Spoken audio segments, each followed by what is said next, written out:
하나님은 영이시니 예배하는 자가 영과 진리로 예배할지니라. 아멘.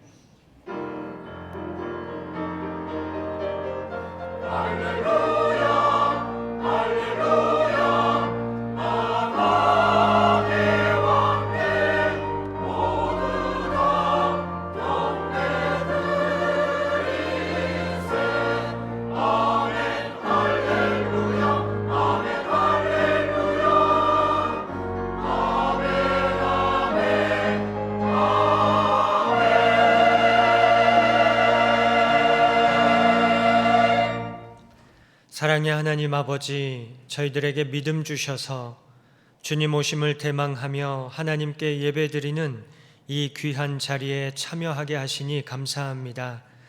대림절 네 번째 주일 하나님 앞에 예배드리는 이 시간 이 자리에 우리 주님 강림하여 주셔서 온 마음과 정성과 뜻과 힘을 다하여 하나님을 높여드리고 우리 주님을 경배할 수 있도록 인도하여 주옵소서. 예수님의 이름으로 기도드립니다. 아멘. 모두 일어나셔서 찬송가 1장으로 하나님께 찬송 드리겠습니다.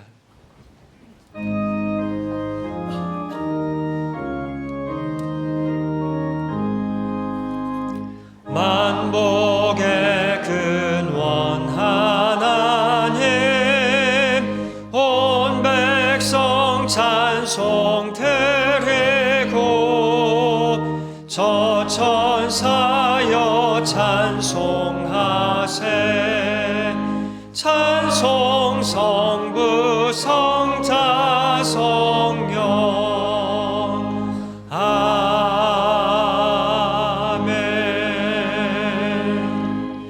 다 함께 성시교독하시겠습니다. 원하건대 주는 하늘을 가르고 강림하시고 주 앞에서 산들이 진동하기를.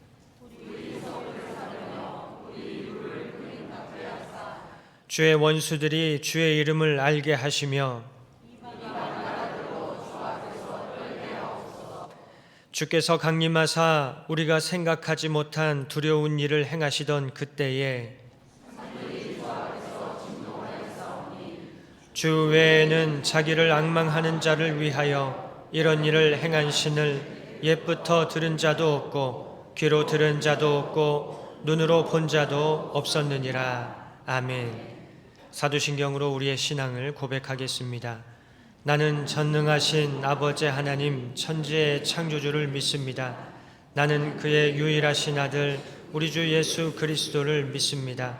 그는 성령으로 잉태되어 동정녀 마리아에게서 나시고 본디오 빌라도에게 고난을 받아 십자가에 못 박혀 죽으시고 장사된 지 사흘 만에 죽은 자 가운데서 다시 살아나셨으며 하늘에 오르시어 전능하신 아버지 하나님 우편에 앉아 계시다가 거기로부터 살아있는 자와 죽은 자를 심판하러 오십니다. 나는 성령을 믿으며 거룩한 공교회와 성도의 교제와 죄를 용서받는 것과 몸의 부활과 영생을 믿습니다. 아멘. 찬송가 102장 영원한 문화 열려라 함께 찬송 드리겠습니다.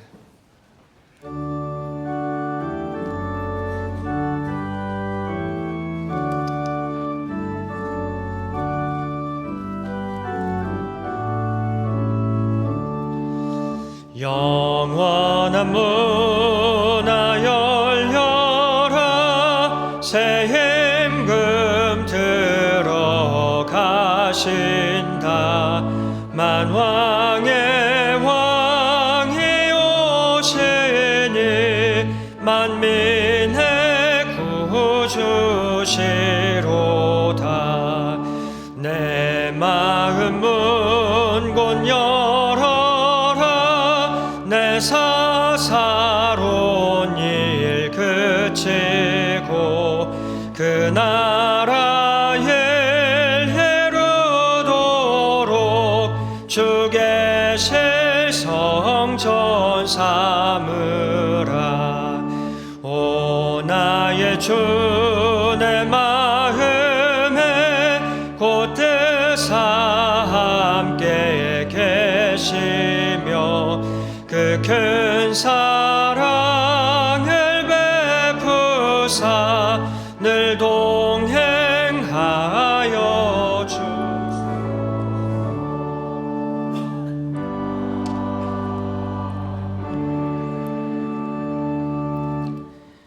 사랑이 충만하신 하나님 아버지, 대림절 네 번째 거룩한 주일을 허락하여 주셔서 주님의 거룩하신 은혜의 보좌 앞에 나아옵니다. 그리스도의 이름으로 세상 속에서 살다가 주님의 은혜를 사모하는 마음으로 주께 나오니 저희를 받아 주시옵소서. 궁핍한 자들과 불쌍한 사람들에게 구원자가 되어주시는 하나님을 사랑합니다. 한 주간 바삐 살아옵니다. 많은 사람들을 만나고 우리에게 허락하신 삶의 테두리 안에서 열심히 살아가지만 돌이켜보면 예수님을 잠시 내려놓고 우리의 인생들만을 위해 열심히 살아왔습니다. 때로는 예수 믿는 사람답게 살아보기 위해 몸부림도 쳐보지만 한마디의 말과 행동으로 쉽게 상처받고 상처를 주는 연약하고 궁핍한 자가 바로 우리들입니다. 주님께서 우리를 불쌍히 여겨주시고 긍휼히 여겨주시옵소서. 아기 예수로 오신 예수여, 죄와 사망의 소렁 속에 갇혀버린 우리를 직접 구원하시기 위해 스스로 우리와 같은 인간이 되어 구원자라 오신 예수 그리스도, 그 이름에 우리를 맡깁니다. 죽음의 길임을 알면서도 하나님의 사랑을 이루시기 위하여 생명으로 오신 그 예수님을 경배합니다. 어둠의 길임을 알면서도 소망의 빛으로 오신 예수님을 찬양합니다. 매년 맞이하는 성탄절이지만 우리 삶의 영역에서 손해보더라도 견디며 빛을 발하는 참 그리스도인이 되게 하여 주시옵소서. 세상의 상식으로 조롱과 손가락질을 받지만 말보다 선한 행동이 앞서게 하시고 주장하고 설득하기보다 공감하고 이해해주고 믿어주는 친구, 가정, 교회, 공동체가 되기를 소망합니다. 성탄트리에 밝혀진 수많은 전구들이 빛나듯이 우리 교인들의 얼굴에 미소가 빛나게 하시고 형제를 바라보며 웃는 기쁨이 이웃을 위해 내밀었던 손길이 주님 오심을 기뻐하며 준비한 황금과 유황과 몰약이 되기를 소망합니다. 한 해를 마무리하고 새해를 준비하고 계획하는 신안의 모든 권속들과 각 부서들을 지켜주시고 주님의 지혜로 충만하게 하여 주시옵소서. 겸손함으로 잘 마무리하고 새로움을 잘 준비하여 100년의 해 2025년을 오직 하나님께만 영광 드리게 하시고 신안 도성에 예수 그리스도의 복음이 충만하여지는 기쁨의 새해가 되기를 소망합니다. 하나님 아버지, 여러 모양으로 붙잡는 기도 제목이 있습니다. 아픈 몸으로, 힘든 경제 생활로, 어찌할 수 없는 자녀들의 문제 등 남모르게 흐르는 눈물이 이제는 소망이 되게 하여 주시옵소서. 주님께 부르짖는 기도 제목들이 해결되어지게 하여 주시고 슬픔이 변하여 기쁨으로 살아가는 인생들 되게 하여 주시옵소서. 거룩하신 하나님 아버지, 이 나라 대한민국을 지켜주시옵소서. 정직한 나라, 신뢰가 통하는 나라, 약자가 보호받는 나라가 되게 하여 주시옵소서. 예수님께서 약한 자들과 소외된 자들에게 친구가 되어 주신 것처럼 우리의 눈을 들어 이웃을 돌아보게 하시고 사랑을 전달할 수 있는 마음과 여유를 허락하여 주시옵소서. 이 시간 목사님을 통하여 선포되어지는 하나님의 말씀이 성령으로 인하여 들려지게 하여 주시고 삶 속에서 사라지게 하시고 이웃을 위해 살아가는 원동력이 되게 하여 주시옵소서. 임마누엘 찬양대 찬양으로 하늘 보좌 영광으로 임하여 주시고 오직 하나님께만 영광 올려드리는 온전한 예배가 되기를 소망합니다. 말씀이 육신되어 아기 예수로 오신 예수님의 이름으로 기도드리옵나이다. 아멘.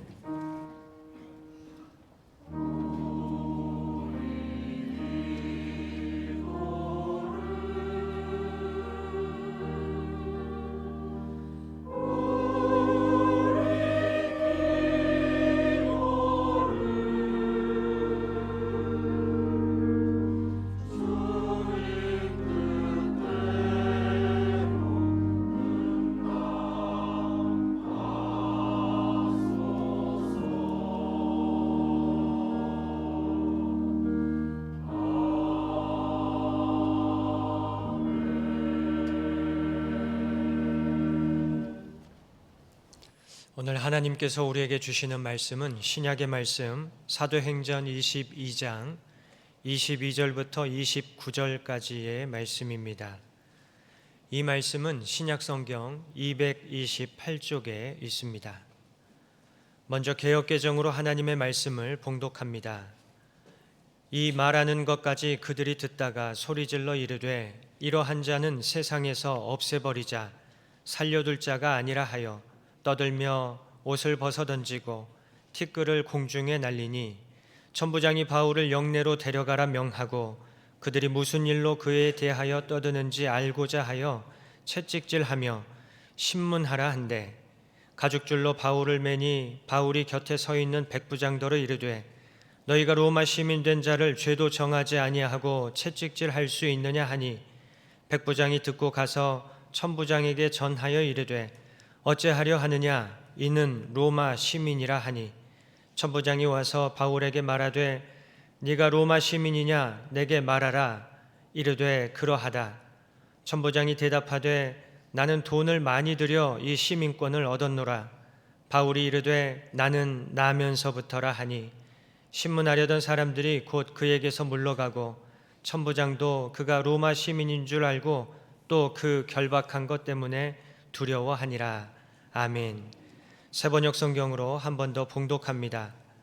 사람들이 바울의 말을 여기까지 듣고 있다가 이런 자는 없애버려라 살려두면 안 된다 하고 소리를 질렀다. 그리고 그들은 고함을 치며 옷을 벗어 던지며 공중에 먼지를 날렸다. 그때 천부장이 바울을 병영 안으로 끌어들이라고 명령하였다. 그리고 그는 유대 사람들이 바울에게 이렇게 소리를 지르는 이유를 알아내려고 바울을 채찍질하면서 캐물어 보라고 하였다. 그들이 채찍질을 하려고 바울을 눕혔을 때에 바울은 거기에 서 있는 백부장에게 로마 시민을 유죄 판결도 내리지 않고 매질하는 법이 어디에 있어 하고 말하였다. 백부장이 이 말을 듣고 천부장에게로 가서 어떻게 하시렵니까? 이 사람은 로마 시민입니다 하고 알렸다. 그러자 천부장이 바울에게로 와서 내게 말하시오. 당신이 로마 시민이요? 하고 물었다. 바울이 그렇다고 대답하니 천부장은 나는 돈을 많이 들여서 이 시민권을 얻었소 하고 말하였다. 바울은 나는 나면서부터입니다 하고 말하였다. 그러자 바울을 신문하려고 하던 사람들이 곧 물러갔다. 천부장도 바울이 로마 시민이라는 사실을 알고는 그를 결박해 놓은 일로 두려워하였다. 아멘. 하나님께서 이 말씀을 통하여 우리에게 은혜 주시기를 원합니다.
감사합니다. 기도하겠습니다. 하나님 아버지, 말씀이 육신이 되어 우리 가운데 거하시는 예수 그리스도를 기억하며 또 기다리며 기대하며 신뢰하며 예배의 자리에 나왔습니다.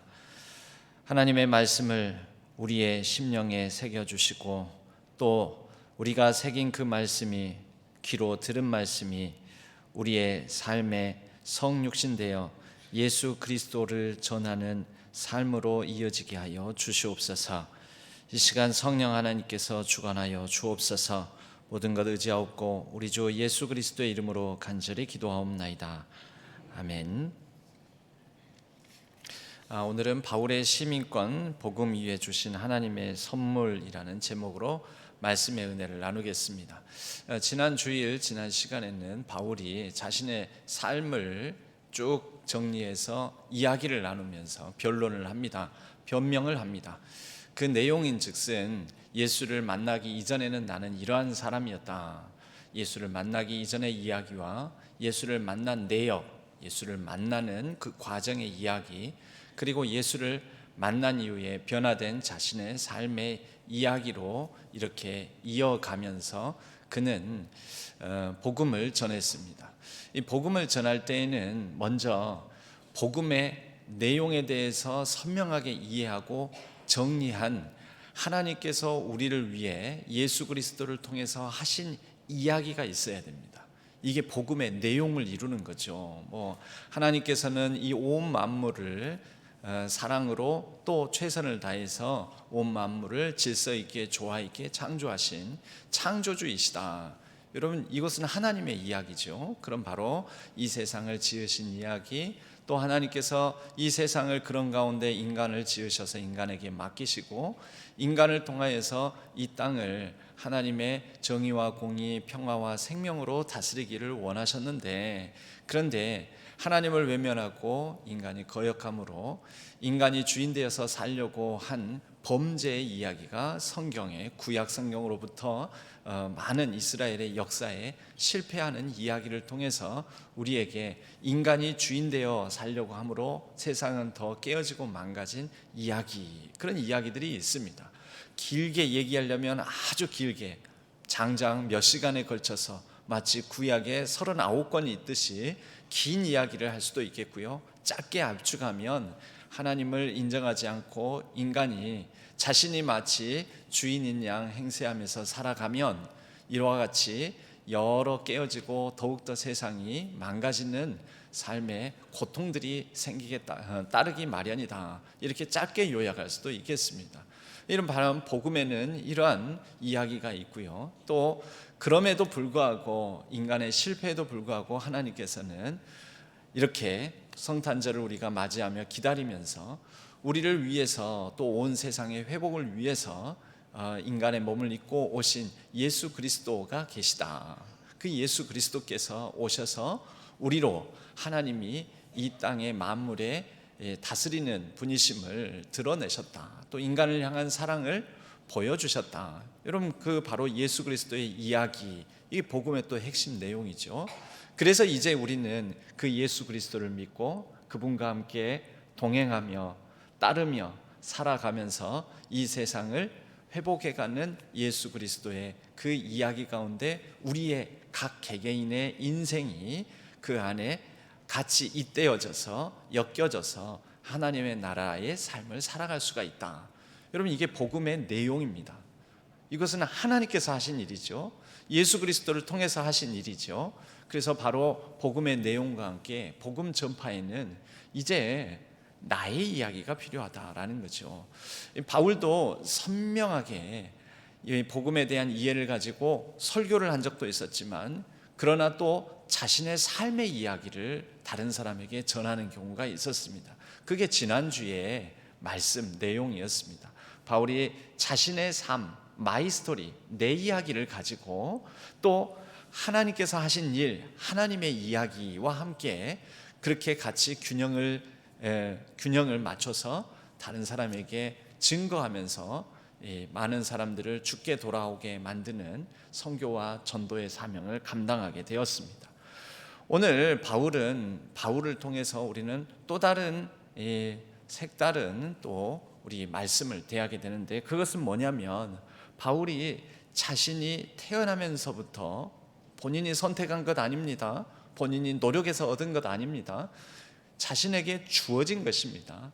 태어나면서 천부적으로 선천적으로 받은 그 남들은 안간힘을 쓰고 얻으려고 했지만 얻지 못했던 로마의 시민권이라는 것을 활용하는 모습을 보면서, 이를 통해서 우리도 우리에게 주신 하나님의 선물, 우리에게 맡겨주신 하나님께서 주신 특권, 우리에게 주신 그것을 발견하면서 바울이 어떻게 그에게 주어진 하나님의 선물, 그에게 주신 특권을 무엇을 위해서 어떻게 사용했는지 이것을 확인하면서 우리 자신을 또 돌아보는 시간 가졌으면 합니다. 지난 한 주간 동안에 이 1년을 지나면서 나의 이야기, 예수를 만난 나의 이야기를 한번 생각해보고 정리해 보신 우리 성도님들 있으신지 모르겠습니다. 없으시다면 다시 또 일주일의 시간이 남았으니 앞으로의 한 열흘 정도, 정확하게는 열흘이 아니라 한 9일 정도 남았죠. 오늘 포함하면 열흘입니다. 열흘 정도 2024년이 남았으니 이 한 해 동안 예수를 만난 이야기, 변화된 이야기, 그래서 남들과 더불어서 나의 삶의 이야기, 내 이야기를 잘 정리해서 나눌 수 있는 여러분 되셨으면 합니다. 며칠 안 남았습니다. 열흘밖에 안 남았습니다.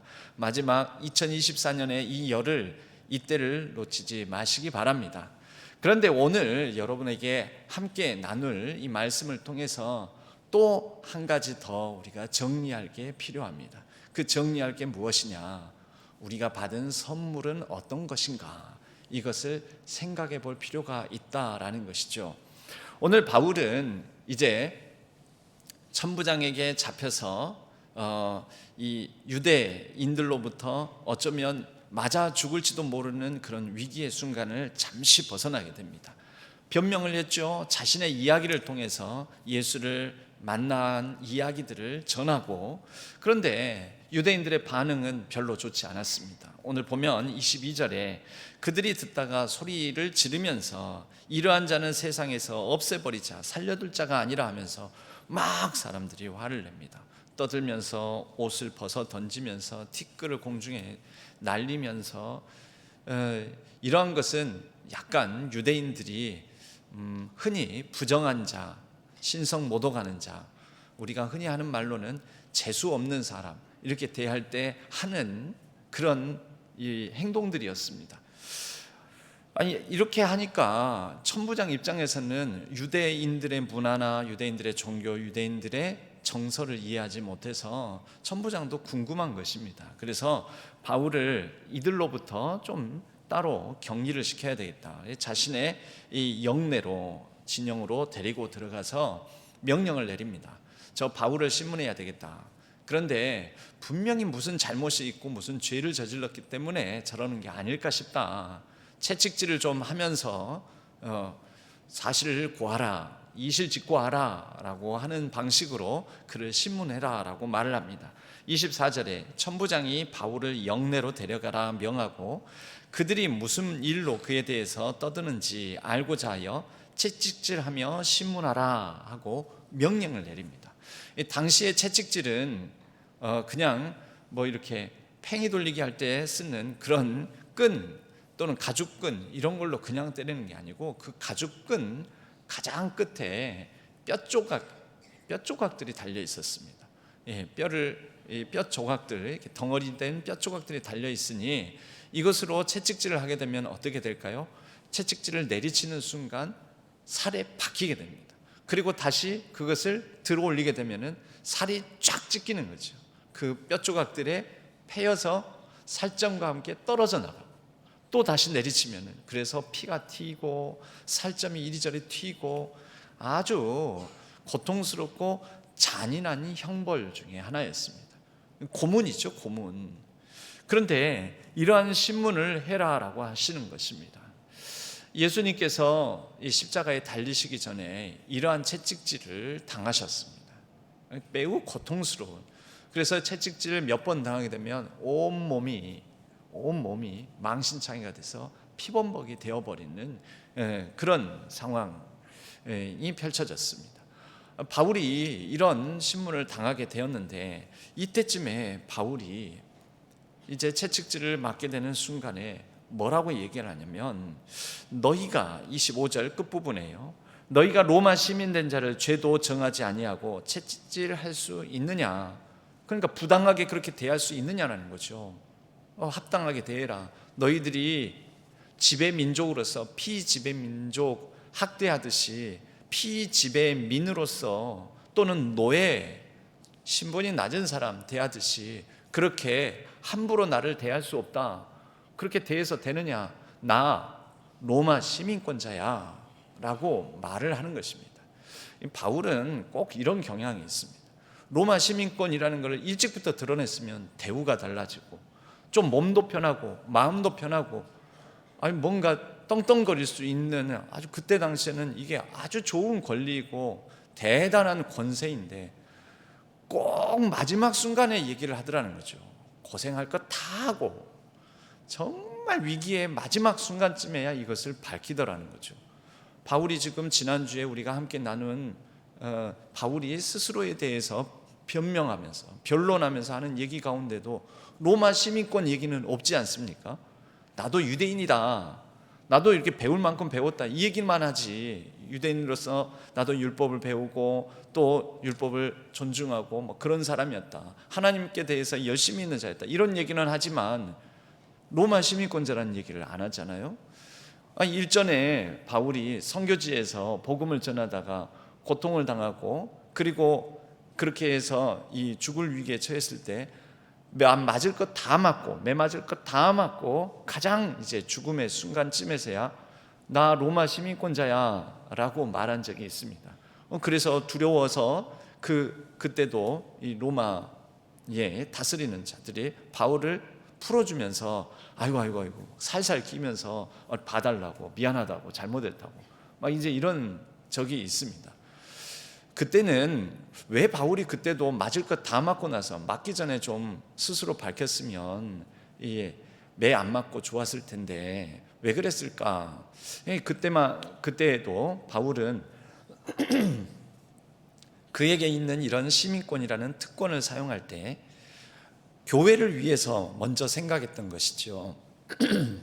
바울이 시민권을 가지고 있는데 그를 이렇게 함부로 대했던 것으로 말미암아 이 바울이라는 사람이 당시 교회의 지도자인데 이 사람을 이렇게 함부로 대했던 것으로 말미암아 오히려 교회를 바울이 떠나고 난 다음에도 로마 시민권을 가진 바울이 이 교회를 책임지는 사람이야 하기 때문에 교회도, 교회에 속한 교인들도 함부로 건드릴 수 없는 그런 보호막이 될 수 있는 효과를 가져오게 된 것이죠. 근데 처음부터 바울이 나 시민권자였다라고 하게 되면 교회와 상관없이 바울 개인이 그 특권을 누리게 되는 것 때문에 바울은 공동체의 유익이 되도록 자신의 시민권을 사용했다라는 그런 말씀을 나눈 적이 있습니다.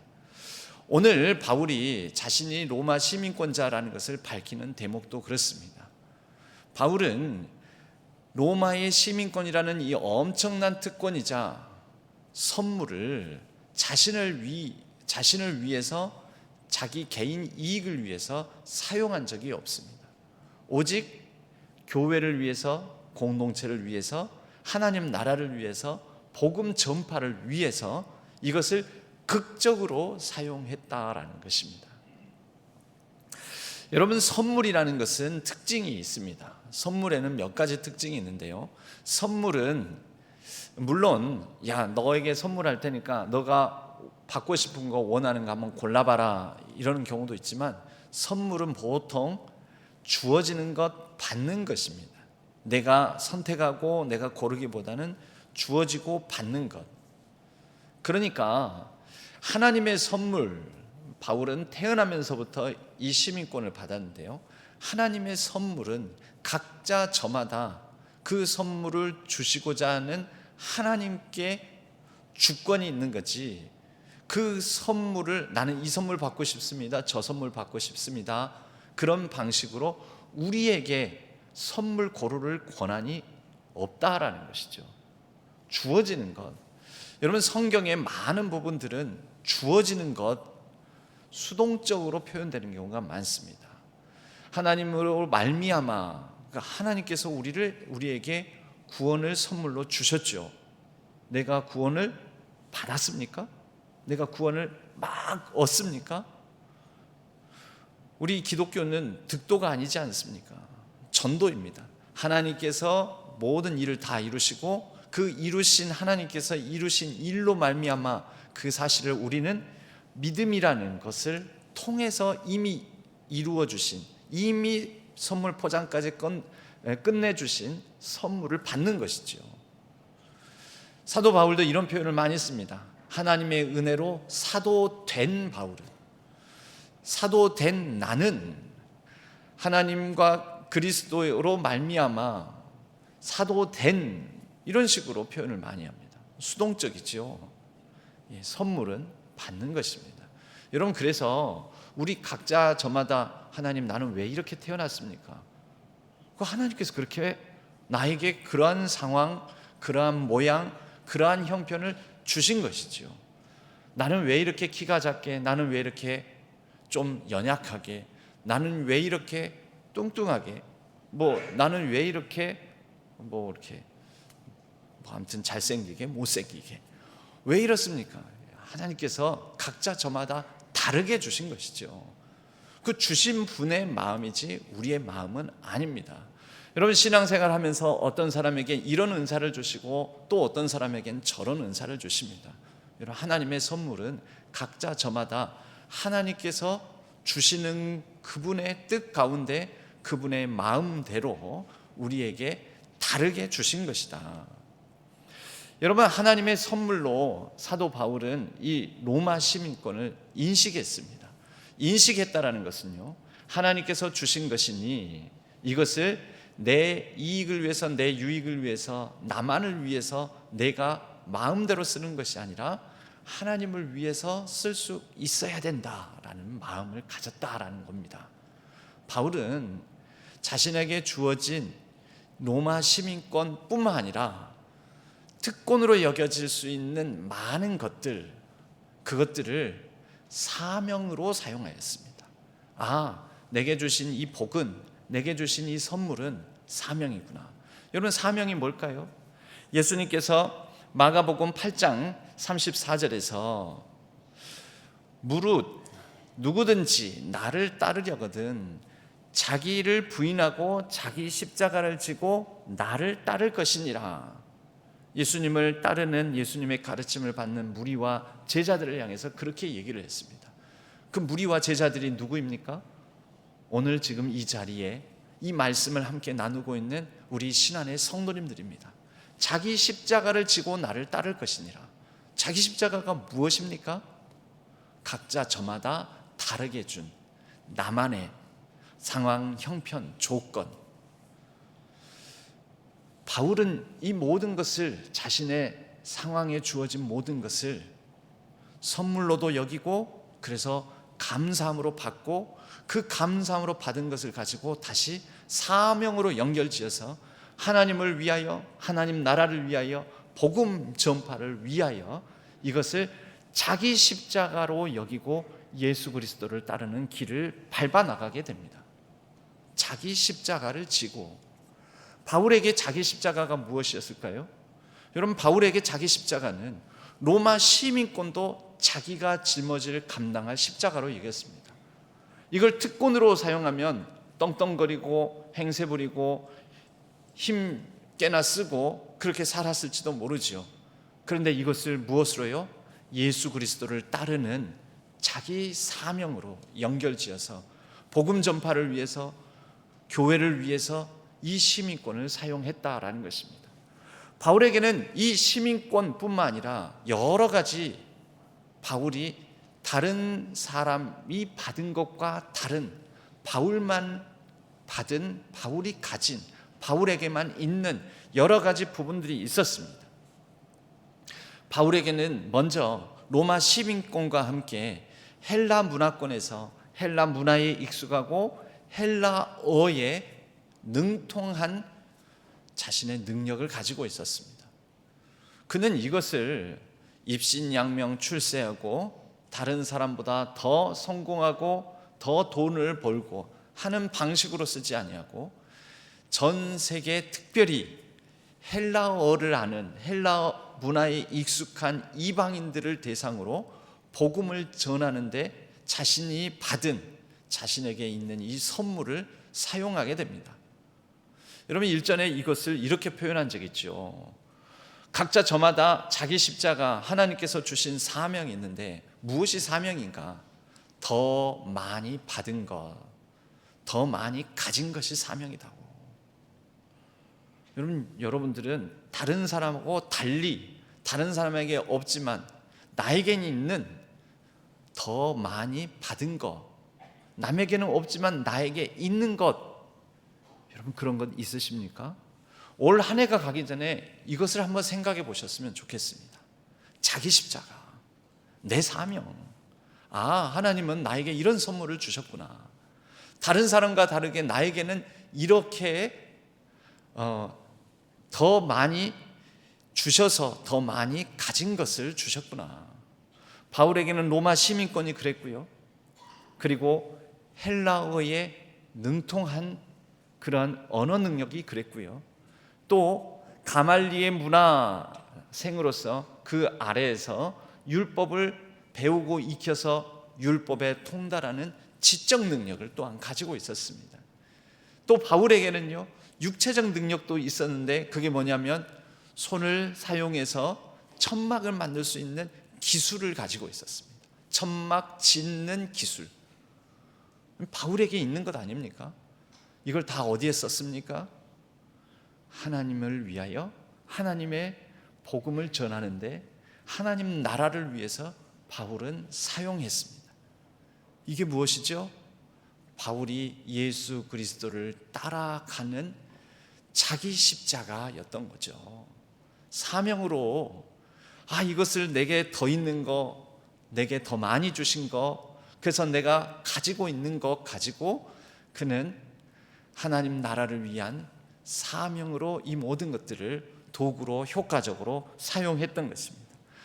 이러한 바울의 지적 능력, 언어 능력, 문화적 헬라 문화에 익숙한 문화적 지식, 그리고 육체를 활용해서 천막을 짓고 이것을 통해 생업을 잇고 그리고 로마 시민권이라는 이러한 더 많이 가진 것을 바탕으로 바울은 당시 지중해 세계를 놓고 선교 전략을 짤 수 있었던 것입니다. 그래서 탁월한 바울의 이 선교 전략에 의해서 세계 복음화가의 기초가 바울을 통해서 이루어지지 않았겠습니까? 바울을 통해서 사도행전이 이렇게 펼쳐지게 된 것 아니겠습니까? 바울은 그런데 이렇게 더 많이 가진 것 있는 것만 그의 사명으로 연결짓지 않았습니다.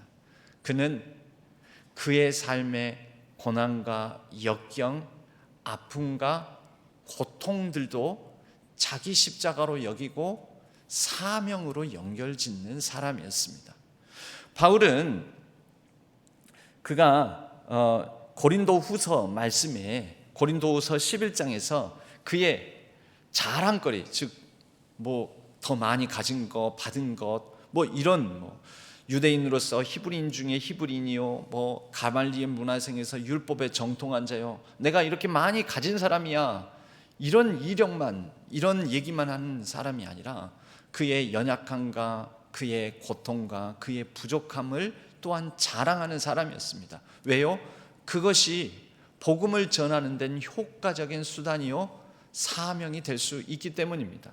고린도후서 11장에 보면 바울이 당한 고통을 그는 이렇게 진술을 합니다. 23절부터 고린도후서 11장 23절에서 27절까지 보면 나는 내가 옥에 갇히기도 더 많이 하고 매도 수없이 맞고 여러 번 죽을 뻔하였고 유대인들에게 40에서 하나 감한매를 5번 맞았고 3번 태장을 맞고 1번 돌로 맞고 3번 파선하고, 배로 다니다가 배가 침몰할 그런 위험에 처한 적도 있었다라는 거죠. 일주야를 깊은 바다에서 지냈고 여러 번 여행하면서 강의 위험과 강도의 위험과 또 동족들로부터 생명의 위험과 이방인들로부터 죽임당할 뻔한 위험과 또 어떤 도시에 들어가서 그 도시 안에서 소요 속에 휘말려서 위험을 당하고 광야의 위험을 당하기도 하고 바닷속에서 위험을 당하기도 하고 나를 참소하고 비난하는 거짓 형제들로 말미암아서 위험을 당하기도 하고 그런 가운데서 여러모로 수고하고 애쓰고 잠을 잘 못 잘 때도 있었고 굶주릴 때도 있었고 목마를 때도 여러 번 있었고 춥고 배고프고 헐벗고 이러한 고난을 당한 경우가 많았다라는 것입니다. 여러분, 고린도후서가 어떤 서신입니까? 바울은 사도도 아니야. 바울에 대해서 이 고린도, 그가 애정을 갖고 복음을 전해서 개척한 교회인 고린도 교인들로부터 바울을 부정당하고 외면당하고 무시당하는 그런 가운데 항변하면서 쓴 서신이지 않습니까? 여러분, 바울은 그에게 고난과 고통, 아픔조차도 하나님을 전하고 하나님의 복음을 위한 도구로 사명으로 연결지어서 그것을 사용했다라는 것이죠. 여러분, 우리에게 더 가진 건 있는 것만 하나님 나라를 위해서 쓰임받는 것이 아닙니다. 연약한 것, 아픈 것, 고통당한 것, 또 부족한 것, 힘든 것, 여러분, 이 모든 것들이 하나님 나라를 위해서 쓰여질 수 있는 내 십자가요 효과적인 사명이 될 수 있습니다. 바울의 주옥 같은 서신들이 이런 고통 가운데서 그들에게 호소하고 그들에게 복음을 더 제대로 전하려고 글로 한 땀 한 땀 써내려가며 헤아릴 수 없는 잠 못 이루는 밤 가운데 그들을 염려하고 걱정하면서 바울이 많은 주옥 같은 서신을 썼는데 그것이 바로 신약의 거의 절반 가까이를 차지하는 27권 중에서 13권을 차지하는 바울의 서신서들입니다. 이게 어떻게 쓰여졌습니까? 눈물 속에서, 고통 속에서, 아픔 속에서, 또 어디에서요? 감옥에서요. 감옥에서, 옥중에서 바울이 자신을 부정당하면서 부정당하는 자기 자신을 변호하고 변론하고 하면서 더 복음을 정교하게 가다듬고 자신의 의도와 뜻과 다르게 오해하는 그들을 가르치기 위해서 그는 갈라디아서를 쓰고 로마서를 써서 하나님의 복음을 더 다듬고 정리할 수 있었다라는 거죠. 여러분, 바울의 이 복음 전도자로서 또 설교자로서 예수 그리스도 기독교의 이 진리, 교리를 정립하는 하나의 신학자로서 그의 이러한 온전한 사명이 발휘될 수 있었던 것은 그의 인생의 고통이었습니다. 이런 위험들이었습니다. 외면당하는, 무시당하는 아픔들이었습니다. 그리고 옥중에 갇히는 그런 부자유함이었습니다. 이 모든 것들이 하나님 나라를 위한 사명의 재료가 되는 것이죠. 여러분, 올 한 해 어떤 아픔이 있었고 어떤 고통이 있었습니까? 어떤 연약함이 있었고 어떤 실패가 있었습니까? 여러분, 그것을 올 한 해가 가기 전에 한번 정리해 보면서 하나님, 내게 주신 아픔, 내게 주신 고통, 내게 주신 연약함과 실패, 하나님, 이거 어떻게 쓸 수 있을까요? 바울처럼 하나님께서 이마저도 사용하셔서 하나님 나라와 영광 위에 쓰여질 수 있으면 좋겠습니다. 여러분, 그러면서 또 다른 하나의 간증이 우리에게 만들어지지 않겠습니까? 바울에게 마지막으로, 여러분, 바울은 상당히 예민한 사람이었던 것 같습니다. 예민한 사람, 섬세한 사람. 여러분, 우리는 예민한 것을 좋은 것으로 여깁니까? 좀 덜 좋은 것으로 여깁니까? 여러분 어떠세요? 저 사람 참 예민해, 저 사람 참 날카로워. 여러분, 좋은 거예요? 나쁜 거예요? 나쁜 거예요? 그런 사람 예민하고 막 너무 그 작은 일에도 막 이렇게 스트레스 받고 부침이 심하고 막 이런 사람 좋아해요? 여러분은 좀 별로 안 좋아해요.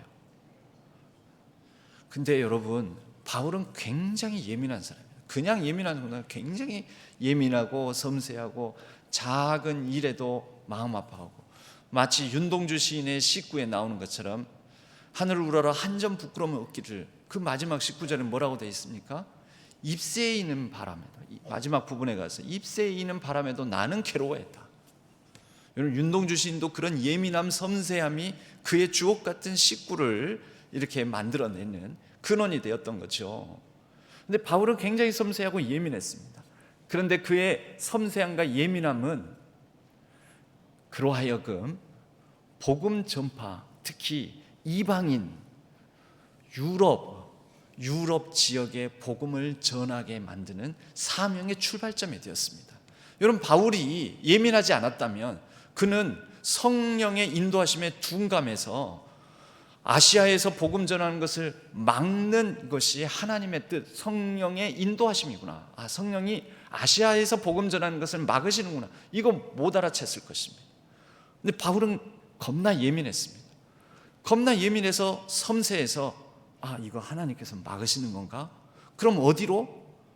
하나님께서 그러면 어느 방향으로 나를 인도하시고 내가 어느 곳에서 복음 전하는 것을 원하시는 걸까? 나는 회당 중심으로, 유대인이 머무는 장소를 중심으로 복음 전하고 싶은데 성령께서는 이것을 원치 않으시는구나.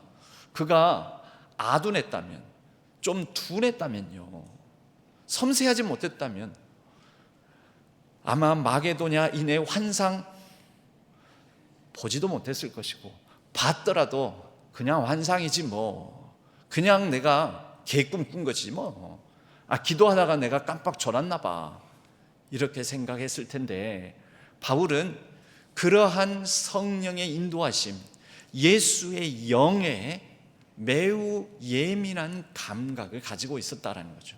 그래서 한 번도 꿈꿔보지 않았고 익숙하지 않은 지역인 마게도냐 지역, 그리스 지역을 향해서 그가 부담을 가지고 나아가게 만들었습니다. 여러분, 마지막 세 번째가 바로 이 부담감입니다. 부담감. 같은 말씀을 듣고 같은 시대를 살고 같은 형편이고 같은 또 말씀을 듣고 읽고 하는 중에도 우리에게 성령 하나님께서 주시는 감동이 다릅니다. 감동. 마음이 다릅니다. 인도하심이 다릅니다. 우리 저마다의 섬세함과 예민함 가운데서 성령 하나님께서 우리에게 뭐라고, 어떤 감동을 주시고 어떤 부담을 주시는지, 그게 다르다라는 거죠. 여러분, 다르기 때문에 어떻게 될까요?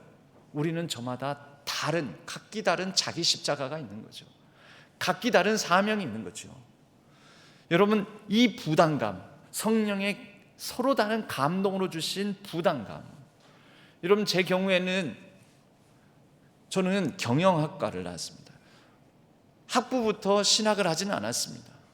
그전에는 처음에는 공대로 입학을 했다가 이 내적성이 아닌가 해가지고 다시 시험 봐서 경영학과로 갔는데, 경영학과를 졸업할 무렵쯤에 되니까 제 친구들 중에는 아무도 그런 감동을 받거나 또 입새에 있는 바람에 괴로워하는 그런 괴로움이 없었는데, 왠지 제게는 신대원 가야 되나? 이런 생각이 들더라는 거죠. 경영학을 전공하는 제 친구들 대부분은 금융권 회사, 증권회사 또는 금감원이나 금융감독위원회 이런 시험을 준비하고, 아니면 회계사 시험을 준비하고, 이렇게 이 진로를 따라서 각기 준비를 하는데, 이상하게 저에게는 그런 부담감, 우리가 흔히 좋게 말하자면 성령의 감동인 것이죠. 감동. 목회자가 돼야 되나? 이런 생각이 들더라는 거죠. 저만 그랬습니다. 제 동기 240명 중에서 저만. 그거는 제게 주신 그 사명, 자기 십자가이지 않겠습니까? 다 그래야 됩니까? 아니요, 다 그럴 필요 없죠. 여러분, 다 똑같은 감동을 받습니까? 아니죠. 각기 다른 감동, 그러나 그때에 성령의 인도하심에 섬세한 예민함으로 우리가 그 감동을 받고 그 부담감을 사명으로 연결지어서 자신의 인생 걸음걸음을 걸어 나가는 것이죠.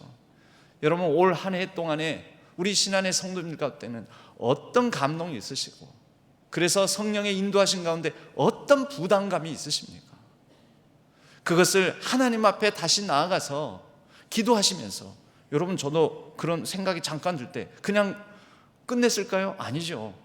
기도하면서 저는 그때 제 나름대로는 일주일 작전 기도를 해봤습니다. 일주일 작전 기도를 하는 가운데 무심코 흘려 보낼 수도 있는데, 그 일주일 나름대로 작전 기도하는 제일 마지막 날, 그날이 주일로 시작해서 주일로 끝났으니까요. 그 마지막 날, 주일날 그냥 무심코 평소에 자주 들었으니까 흘려보낼 수도 있는 본문의 말씀이었는데, 쟁기를 지고 밭을 가는 자는 뒤를 돌아보지 않는다. 이 말씀이 제게 너무 크게 들리는 거죠. 실제 그랬습니다. 그게 너무 크게 들리는 것입니다. 제가 가야 되나 말아야 되나, 해야 되나 말아야 되나 이러는데, 그 말씀은 적어도 제게는, 그 자리에 앉아있던, 제가 그때 다녔던 이 교회는 한 번에 예배 한 2,000명 정도가 예배드리는데, 2,000명 중에 그 말씀을 가지고 목회자 길을 걸으라고 하는구나 라고 감동받는 사람은 어쩌면 저 한 사람이었을지도 모릅니다.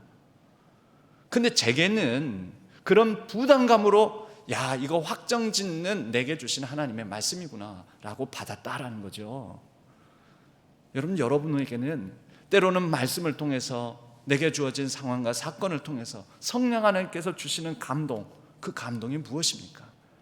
이것을 붙들고 기도해보고 예민함으로, 섬세함으로 붙잡아서 사명으로 연결지어서 복된 하나님 나라의 역사를 이루어가는 귀하고 의미 있는, 가치 있는 인생 되시기를 바랍니다. 여러분, 그렇게 바울은 그에게 주신 선물을 붙들고 붙잡고 또 활용하고, 그리하여 하나님 나라를 위해서, 위대한 선교를 위하여, 복음을 위하여 헌신하는 삶을 살았습니다.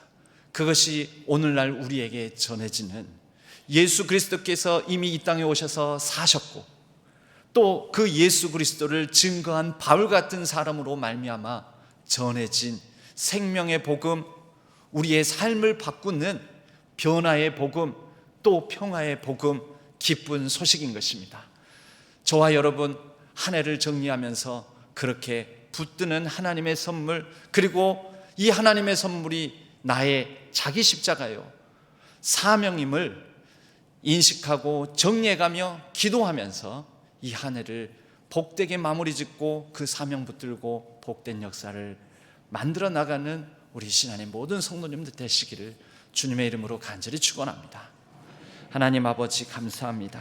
하나님, 우리에게 더 있는 것, 또 바울처럼 로마 시민권처럼 또 바울이 가진 지식과 그 헬라어를 사용할 수 있는 언어 능력과 여러 가지 전략적 사고를 할 수 있는, 또 텐트를 짓는 그 기술을 지닌 것처럼 우리가 남들과는 다르게 더 많이 가진 것, 더 많이 받은 것이 있다면 한 해를 마무리 지으면서 잘 고민하고 생각해보고 이것을 어떻게 하나님을 위하여서 또 베풀면서 나누면서 활용해서 살아갈 수 있을까, 또 하나님이 주신 감동과 부담감을 어떻게 하나님 나라를 위해서 쓰여질 수 있을까, 내게 있는 허물과 연약함과 부족함과 실패를, 한 해에 우리의 아쉬움들을 어떻게 또 하나님의 손에 붙들려 쓰여질 수 있을까, 우리가 기도하면서 한 해를 마무리를 짓고 또 새로운 한 해를 맞이할 수 있도록 도와주시옵소서. 의지하옵고 우리 주 예수 그리스도의 이름으로 간절히 기도하옵나이다. 아멘. 찬송가 50장 함께 찬송 드리겠습니다.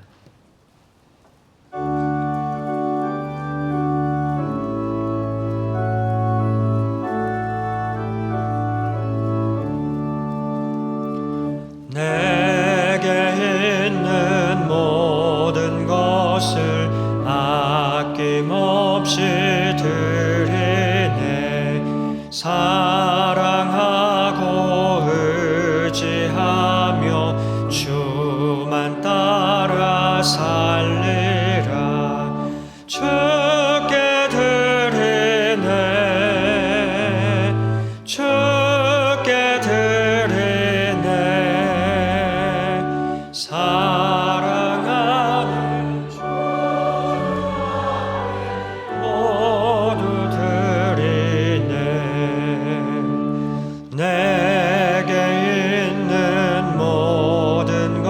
것을 겸손하게 드리네. 세상 욕심 멀리하니 나를 받아 주소서. 주께 드리네,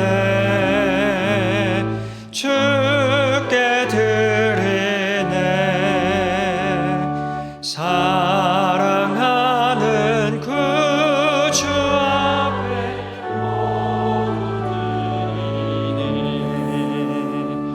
내게 있는 모든 것을 주를 위해 드리네. 주의 성령 충만하게 내게 내려주소서. 좋게 드리네, 주께 드리네. 사랑하는 구주 앞에 모두 드리네. 아멘.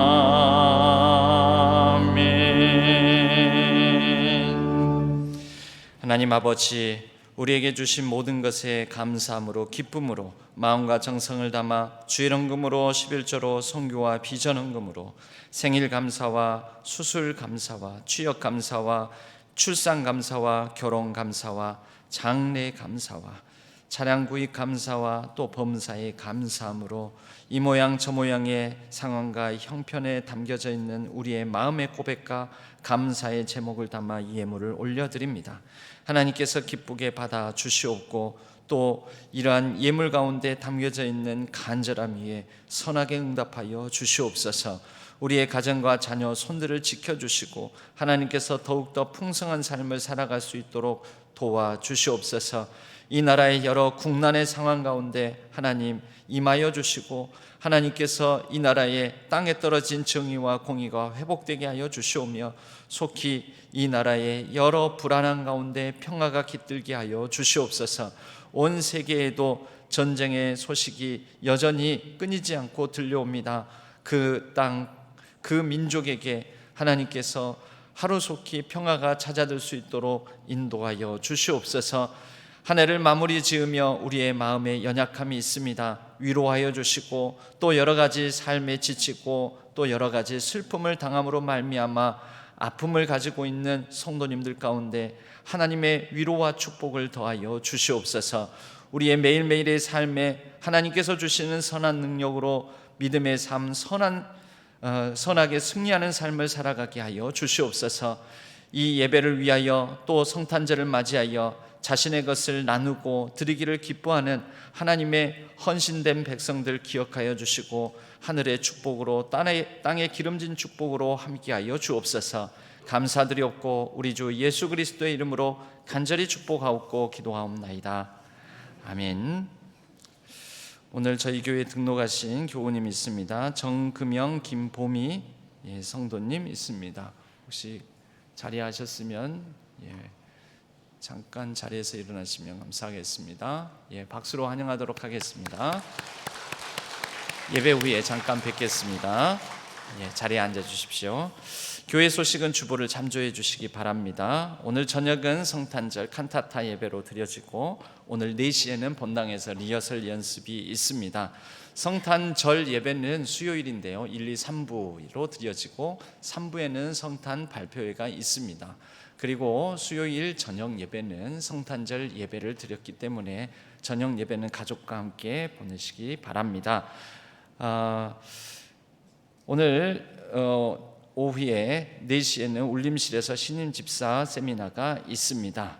또 여러분들이 작정해 주시고 함께 이렇게 헌신해 주셔서 오늘 이 앞에 215박스 5만 원 상당을 작정을 하시면 5만 원어치를 보태서 10만 원 상당의 박스가 이렇게 구성되어서 215박스니까 금액으로 환산하면 2,150만 원어치를 우리가 일단 이번 성탄절을 기해서 흘려보내도록 하겠습니다. 함께 해주셔서 감사하고, 마음이 있었는데 놓쳤다 하시는 분들은 연말 연시 마지막 작정하시면 이 다음 달에 또 2차로 나누는 시간을 갖도록 하겠습니다. 알림상 참조해 주시고요. 그리고 내년에는 더불어 함께 리100 이렇게 교회 표를 잡아 보았습니다. 여러 교인 동정과 지난 주간에는 특히 장례가 많았습니다. 위로해 주시고 또 기도해 주시면 감사하겠습니다. 기타 소식은 주보를 참조해 주시기 바랍니다. 우리 모두 자리에서 일어나시겠습니다. 옆에 분들과 이렇게 성탄절을 앞뒀으니 인사 한번 나누겠습니다. 메리 크리스마스. 메리 크리스마스. 주기도문송과 축도로 예배를 마치겠습니다.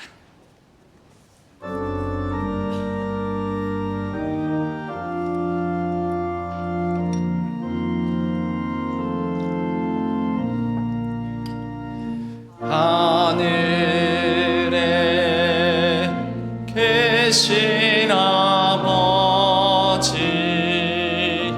이름 거룩하사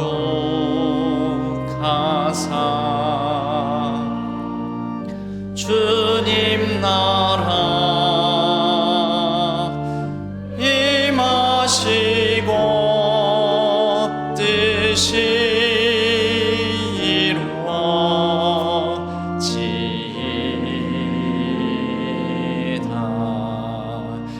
일용할 양식 주시고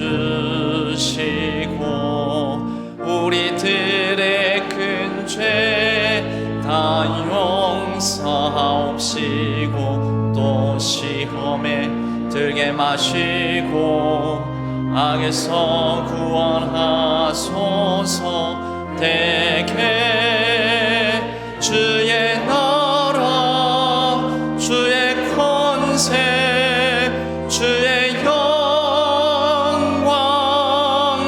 영원히